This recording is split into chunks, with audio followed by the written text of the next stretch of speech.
waxaa si weyn baraha bulshada warbaahinta Kenya looga hadlayaa nin la sheegay inuu kabaha u kala xadi jiray gabdho uu la haasawi jiray.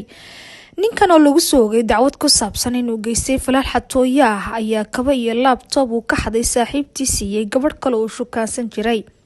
Rayaan Lelushi ayaa lagu eedeeyay intii u dhaxaysay 7 ilaa 8 November inuu gabadh la yiraahdo Elizabeth Akoma oo ku sugnayd Nairobi uu ka xaday boorso ugu jiray laptop. Gabadhan oo shaqo ku maqnayd markii ay guriga dib ugu soo laabatay waxay weysay laptopkeedii, kabaheedii iyo kaarkii bangiga ay lacagta kala bixi jirtay. Sida uu ku waramaya wargeyska Daily Motion ee ka soo baxa Kenya. Markii dambe waxaa la soo diray fariin ku saabsan inuu guuldareystay isku day lacag lagala bixi rabay akoonkeeda bangiga. Elizabeth Akoma ayaa isla markiiba shaki galay waxayna arrintaasi ku wargelisay booliska. Gabadh kale oo ninkan ay saaxiib ahaayeen ayaa booliska u sheegtay inuu hadiyad ugu keenay kabihii uu gabadhaasi ka soo xaday.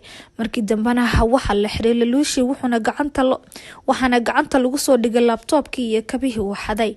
Lelushi waxa uu beeniyay eedeymo loo jeediyay xilli maxkamadda ay goobjoog ka ahaayeen labadii gabdhood ee shukaansan jiray.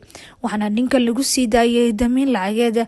Dacwadda loo haysto ninkan ayaa dib loo dhageysan doonaa sanadka dambe ka hor bisha 22 bisha May. Sheekada ninkan waxa ay dad badan soo xasuusisay arrinkii sanadkii la soo dhaafay hadalhaynta weyn ka dhalisay magaalada Muqdisho, taasoo ku saabsanayd nin lagu eedeeyay inuu gabdhaha u shukaansan jiray si uu telefoonadooda uga xado.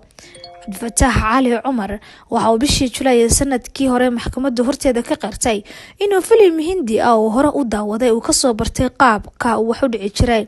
10 sano oo xariga ayaa lagu xukumay ninkan kadib markii lagu helay dambigii loo haystay oo ahaa inuu telefoonada ka dhacay ilaa 60 gabdhood inkastoo isagu qirtay 30 ka mid ah.